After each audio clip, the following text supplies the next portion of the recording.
Student अब मैं discuss करने जा रहा हूं about the topic of logical database design that was in the fourth phase of the database design. See here, that is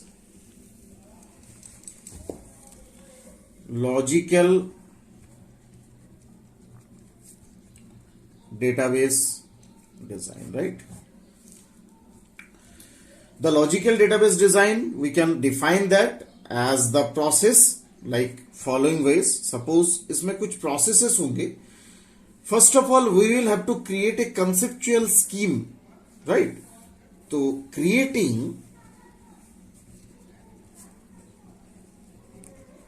a conceptual scheme and external scheme. Logically जो database आप design करोगे उसमें conceptual and external ये दोनों scheme की designing होना बहुत जरूरी है.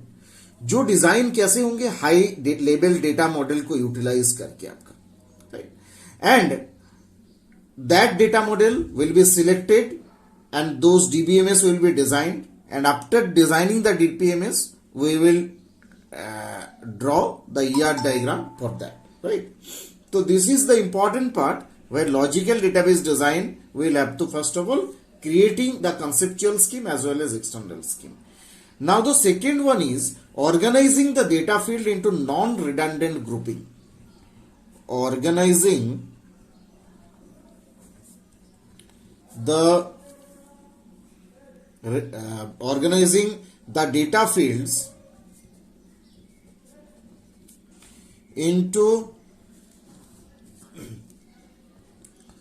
non-redundant grouping. redundant का मतलब क्या होता है स्टूडेंट्स? redundant का मतलब होता है जितना रिड्यूस कर रहे हो. आपका हमेशा टारगेट होंगे कि जो डेटाबेस आप डिजाइन करोगे, जो भी आपका डेटाबेस हो जिसमें भी आप टेबल्स डिजाइन किए रो कलम के अकॉर्डिंग, तो जो भी आपने डेटाबेस का डिजाइन किया है इस डेटाबेस के अंदर जो फील्ड है वो सेम नहीं होना चाहिए. दूसरे टेबल में जब आप रिलेशनशिप तैयार करने जाओगे तो दोनों के अंदर जो फील्ड है ये दोनों फील्ड ऐसा नहीं होना चाहिए कि सेम हो, या रिकॉर्ड जो है दोनों को मर्ज करते टाइम रिकॉर्ड एक जैसा दो बार आ जाए, ऐसा चीज नहीं होना चाहिए. तो रिडंडेंसी उसको कहते हैं हम जितना रिड्यूस कर सकते हैं. तो आपको ऐसा डेटाबेस डिजाइन होना चाहिए जिसपे नॉन रिडंडेंट ग्रुपिंग हो, राइट?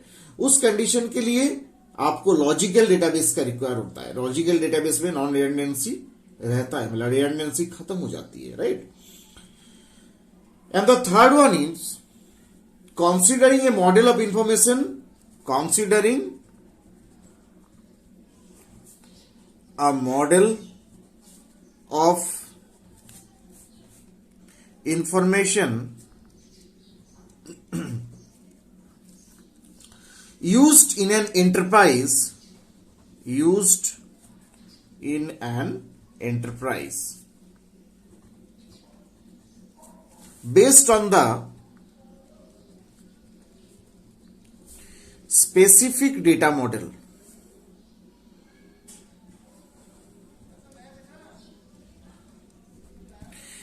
यानी कि आपको लॉजिकल डेटाबेस डिजाइन के टाइम में यह भी ध्यान रखना जरूरी है कि जो मॉडल आप डिजाइन करोगे वो मॉडल क्या होगा, एंटरप्राइज बेस्ड होना चाहिए. एंटरप्राइज बेस्ड का मतलब इस मॉडल के अंदर आपका डिजाइनिंग पार्ट एक हायरार्ची के रूप में डिजाइन होगा, यानी कि टॉप लेवल, बॉटम लेवल और bottom level, up level, whatever you are designing the part.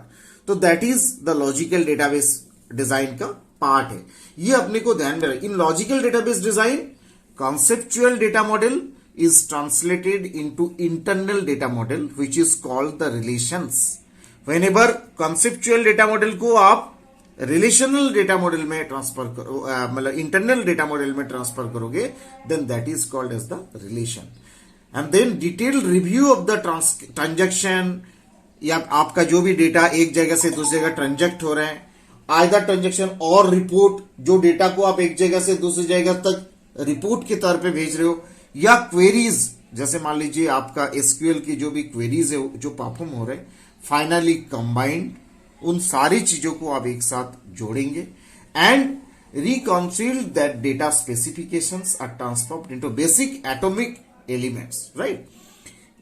आपकी टोटल वर्क जो है ये लॉजिकल डेटाबेस डिजाइनिंग के पार्ट में आता है, ठीक है। Now the next one is called physical database design. Basically logical is more secret, more secured, जो कि आपका प्राइवेसी ज्यादा रहता है, then physical database design. In the physical database design where it may be defined as, first one you can call selecting the data storage and data access, selecting the data storage and data access. How you can select the database? Those database will be stored as well as those database will be accessed. Second one is producing a description,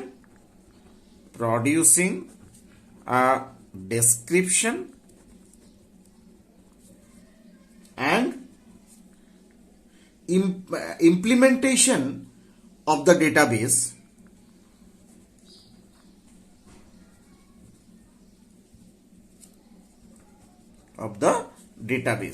that means आप जो database design कर रहे हो उस database का complete description होना चाहिए, और डिस्क्राइब जैसे आपने कर दिया उसको अगेन इंप्लीमेंट कर दो उस डेटाबेस को। Third one is called describing the base relations,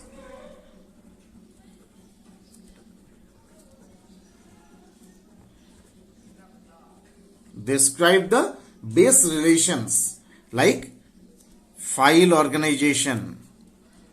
ये एक बहुत इंपॉर्टेंट पार्ट है। जो भी डेटाबेस हम डिजाइन कर रहे हैं उन डेटाबेस का फाइल, अलग अलग फाइल्स को प्रॉपरली ऑर्गेनाइज्ड होना चाहिए, इंडेक्सिंग होना चाहिए उनका, राइट। एंड उस इंडेक्सिंग के जरिए हम अचीव कर सकते हैं कोई भी डेटाबेस का फर्दर जो भी उसकी इंस्ट्रक्शन है, जो भी डेटाबेस डिजाइनिंग पे रिक्वायर्ड हो रहा है, वो सारी चीजों को आप अचीव कर पाते हो, which are associated with the integrity constants as well as security will be also measured। integrity students एक ये इंपॉर्टेंट टर्म है। इंटीग्रिटी का मतलब क्या होता है? इंटीग्रिटी मीन्स आप समाकलित इसको, राइट, इस तरीके से मैथमेटिकल टर्म से इंटीग्रेशन जिससे इंटीग्रिटी बनता है। इंटीग्रिटी मतलब डेटाबेस पे जो भी डेटा अलग अलग जगह में स्टोर है, जिनको आप रिलेशनशिप तैयार कर रहे हो, उनको आपस में रिलेशनशिप देके कंबाइंड डेटाबेस डिजाइन करना, दैट इज द इंटीग्रिटी। ये बहुत इंपॉर्टेंट होता है एज वेल एज रिडंडेंस की तरह, राइट। तो ये फिजिकल डेटाबेस में रिक्वायर्ड होता है। बेसिकली फिजिकल डेटाबेस तीन पार्ट करते हैं। First one is called it's defining a database, it's defining a database to DBMS. एक डेटाबेस को डीबीएमएस में कन्वर्ट करते हैं, जो कि डिफाइन करना होता है। Second one is deciding on physical organization of data, deciding on physical organization of data. Data बाहर जहां पे भी मिल रहा है, जहां से भी डेटा को लाना है, कैसे लाना है, कहां डेटा है एग्जिस्ट में, वो उसकी फिजिकल रिप्रेजेंटेशंस डेटा का डिसाइड करना है अपने को। And the third one is designing database processing programs, right. जो डेटाबेस को आप डिजाइन कर रहे हो वो किस तरीके से प्रोसेस को, कैसा उसका प्रोग्रामिंग होगा, ये तीन पार्ट में फिजिकल डेटाबेस का बेसिक रूप में डिजाइन हो जाता है। तो this is the part of physical database designing, जिसके अंदर हम ये कंप्लीट रूप में फिजिकल डेटाबेस को डिजाइन करेंगे। I think you have understood about the topic of physical database design, right.